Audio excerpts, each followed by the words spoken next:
Before we get into this video, guys, I just want to say a few words about Ray Wilkins, who has just passed away this past week, and I just want to commemorate my thoughts on his behalf. Ray Wilkins, a Chelsea and Manchester United legend that will live on forever. Rest in peace, Ray Wilkins. Anyway, it's getting quite hot in here. Let me just take off my jumper.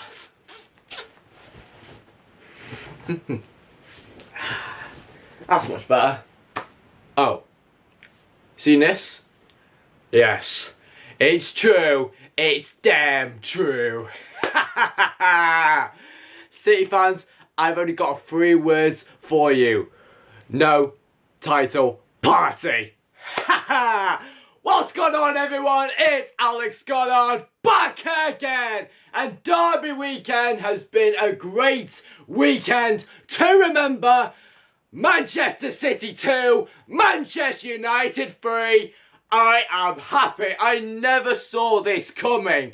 Never in a million years would I ever see this coming. City about to win the Premier League title in front of Manchester United. Go 2-0 up in the first half. We were absolutely terrible in the first half. City were dominant. They could have been up 4 or 5-0 up before half time. But then, what happened in the second half? I mean, I think Fergie might have gone into the dressing room and give all the team a really real team talk. I'm blown away. I am blown away at what United did in the second half. I mean, credit to this guy, Paul Pogba, who gets so much criticism as a player who says, oh, he's been shy this year, he's not been the best player of the year, he's not been outstanding, what a waste of money he's been. Well, don't you say that anymore. Because what he's done, he scored 2 goals in 2 minutes against Manchester City. No one ever expected this. No one did. And Chris Smalling, unfortunately, was to blame for the first goal by Vincent Kompany, but then scored the winner to get his redemption against Manchester City.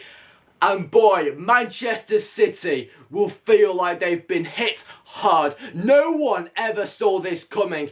There were so many cocky Manchester City fans who thought Manchester United are not coming back from this at all. But they were proved wrong. Paul Pogba, man of the match, and proved Manchester City wrong.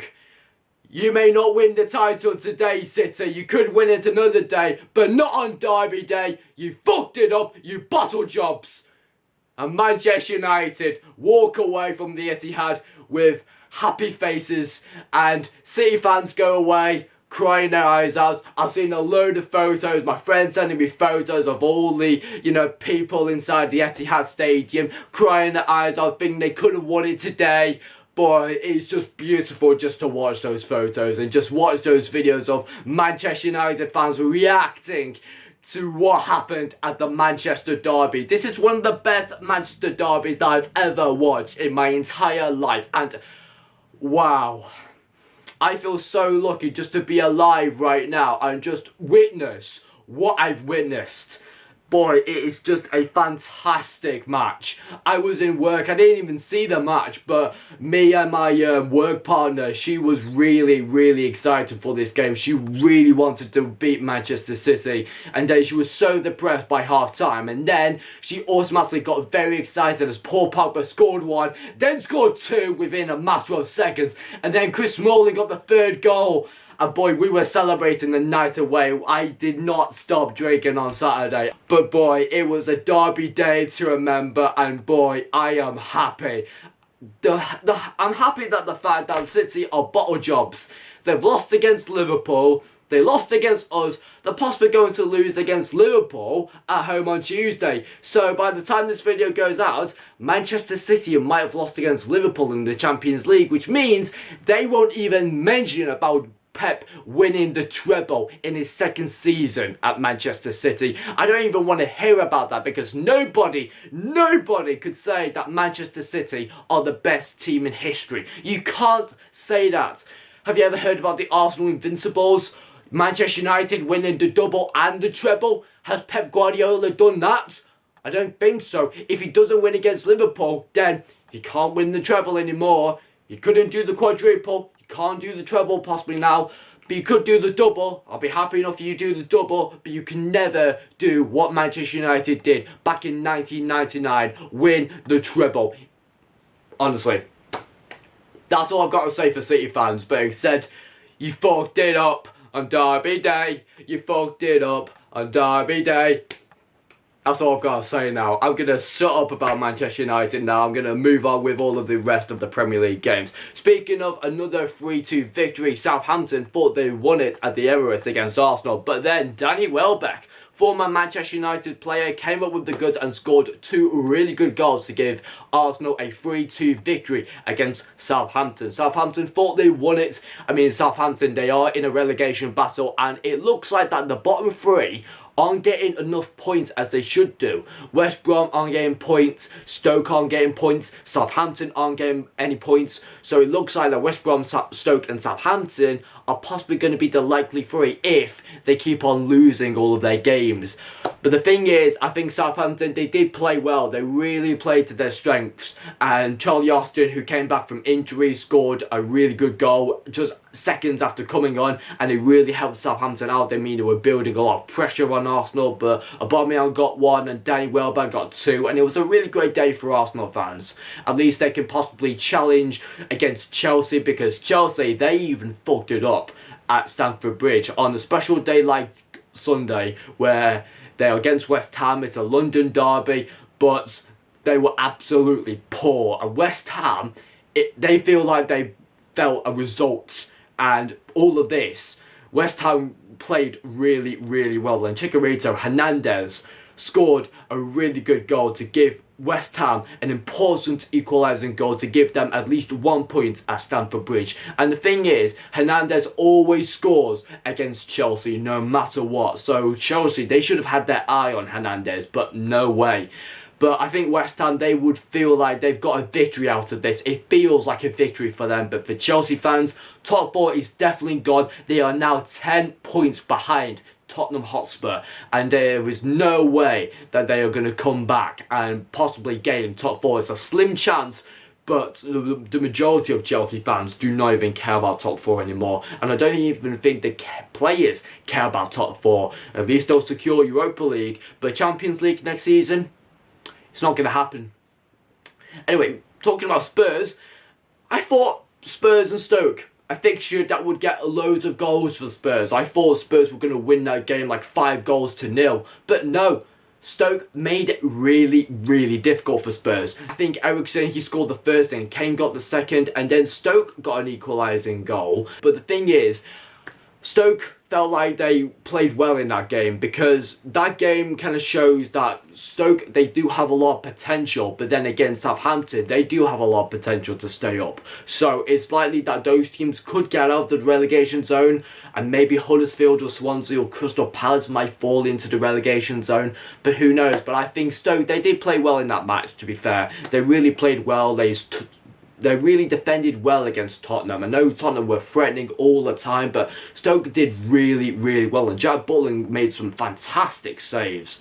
And yeah, many people think that he's going to be England's #1, but I have to say that since Jack Butland is at Stoke, and since they've not been winning a lot, and Jack Butland has been to blame for most of their losses, I would have to say that my only recommendation to who I would take to Russia for the World Cup, I would possibly pick Jordan Pickford and Nick Pope from Burnley. Also, speaking of Burnley, they nicked another victory again, and they were against Watford, and it was a 2-1 victory to Burnley. And when you think that Burnley are not going to win this match, they bring on Sam Vokes, and it was just 24 seconds later, Sam Vokes gets the equalising goal to give Burnley some hope in that match. And then 2 minutes later, Jack Corr got the second goal, and it was just past the line, and Watford fans thought it was not a goal, but then the goal line technology gave it as a goal, and Burnley came away with the all-important 3 points. And Burnley,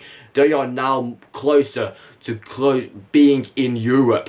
I mean, they could play in a Europa League playoff and they could get to Europe next season. That could be an amazing achievement for Burnley, going to Europe for the first time ever. It could be an amazing sight for Burnley fans. I mean, it will be the first ever taste of Europe that they've had all season. I mean, Burnley, they would have had like pre-season tournaments before, but still, this is like their first ever trip to Europe, and I think it would be so fantastic if Burnley do get into the Europa League spot and do get a playoff in the Europa League. That would be fantastic for Burnley. Anyway, moving on to more depressing draws between the relegation teams. We had Huddersfield and Brighton. That was ended at 1-1. But Brighton got a red card. There were some sloppy goals in that match. I mean, the goalkeepers were to blame for both of their goals. I mean, Huddersfield, they could have done better with their goal, because the thing is, Brighton basically weakly passed the ball back to the Huddersfield striker, and then he knocked it away. But then also the Huddersfield keeper, it was just a simple schoolboy error mistake, and it was just such a ridiculous mistake that he made, and to give Brighton the lead against Huddersfield. But then again, that's like a relegation battle, and I think both of them now, since they've got a point each, they might even stay up this season. And the same thing with West Brom and Swansea. That match also ended at 1-1. So again, I think Swansea could have won that match easily, but they gave West Brom so many chances to get back into the game, and they got the first goal, and then Tammy Abraham scored the equalising goal to give Swansea at least a point against the Hawthorns. But it looks like that the Hawthorns are going to get relegated next Sunday when they face Manchester United, and if we win against that match against West Brom, then that will completely confirm West Brom to be relegated from this season.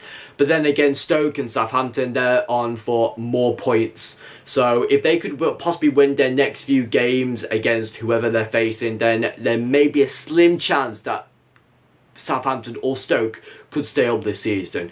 Anyway, Bournemouth. Let me tell you about Bournemouth. Bournemouth are possibly one of the most underrated teams in the Premier League this season. Have you seen the results they get? Although they don't do well in the first half, but then when they come into the second half, Eddie Howe really knows how to really motivate his team and to really come away with something.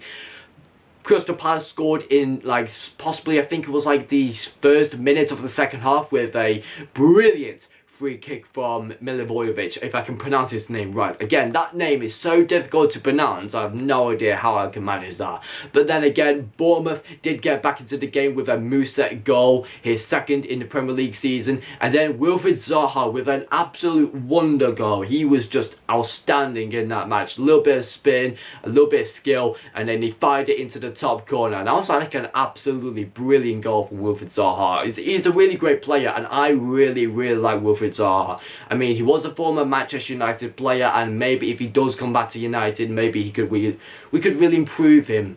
But then again, I think we've got so many good quality players at United, and maybe Zaha could possibly be like an overrated player, but I don't think he's overrated. I think he's a fantastic player.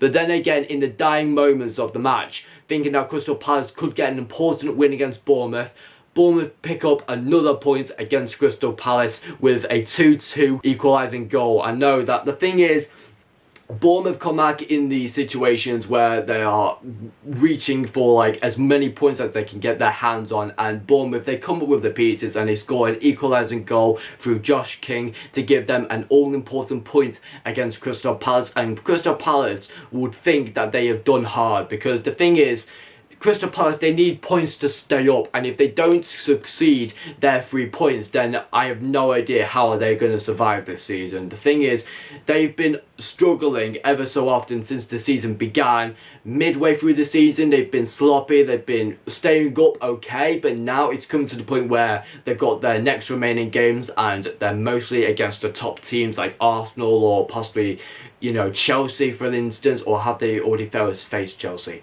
Nah, yeah, I think they've already faced Chelsea. I think they've faced everyone else, to be fair. So yeah, they've got a lot more games through Watford and Leicester and all that. But again, I think it would really depend on, say, points points are the most crucial thing that teams want this season, and if they don't do that, then it's going to be a difficult season for them. Also, Leicester, they struggled against Newcastle United. Newcastle winning 2-1. I mean, Newcastle, I think they are safe. I thought this season they were not going to be safe, and I thought they were going to be down at the bottom of the table, going to be relegated from this season. But no, Geordie fans could be really, really happy of their team. Newcastle United were extremely brilliant in that match against Leicester. There was a lot of couple bad decisions from Leicester's defenders to give Newcastle the 2-0 lead, and then Leicester got back into the game with a Jamie Vardy goal, but then again it was all over at the end. But then again, I think Newcastle, they've done well this season. I think the likes of winning against us and possibly Huddersfield and Southampton, all of those wins against them has really lifted Newcastle fans, and I think they are more likely to stay up this season rather like the likes of Huddersfield or Crystal Palace or Swansea. But then again, it all depends on like the final few days of the Premier League season. And the final match I want to talk about is Liverpool and Everton, and I think that's pretty much it. Yeah, I think that's about it really. Basically, Liverpool and Everton, a boring derby game. There was nothing really too special. Everton had a couple of chances, and then Liverpool, they had a couple of chances. But it was just a complete boring derby to watch. But boy, the Manchester derby did not disappoint. This match will go down as one of the best derby Manchester United victories of all time. I cannot believe how Manchester United have came back from dead and buried at 2-0 down at half-time to win 3-2 against the holders, Manchester City. Now they can't win the Premier League next week because they're away to Spurs. And even so, with our match against West Brom, they still can't win the league. So they'll still win it, but they won't win it in the next few weeks or so. So we've literally put the party on hold. I mean, they were about to get their champagne out, they were about to party, all of the pubs were about to be open, but then when United won against City, all of the pubs were closed, the champagne was put away back in the freezer. Boy, everyone went home, everyone went crying. But boy, Manchester United fans were partying till the night ended. It was a fantastic derby to watch, and Paul Pogba, no one is criticising right now of Paul Pogba's skill, his mentality, his attitude. No one can disrespect Pogba, what he's done at the derby this weekend. He was absolutely dab-tastic. I can't believe I actually done that. But anyway, that's all for this video, guys. Thank you so much for watching for this video. I hope you enjoyed it. I have. Please remember to smash the like button, and remember to please subscribe to this channel for more amazing videos. And please comment down below, what did you think of Manchester United's ultimate comeback against Manchester City. Thank you so much, guys, for watching, and I'll see you all next time for another Premier League catch-up show. Until then, guys, take care of yourselves. Goodbye!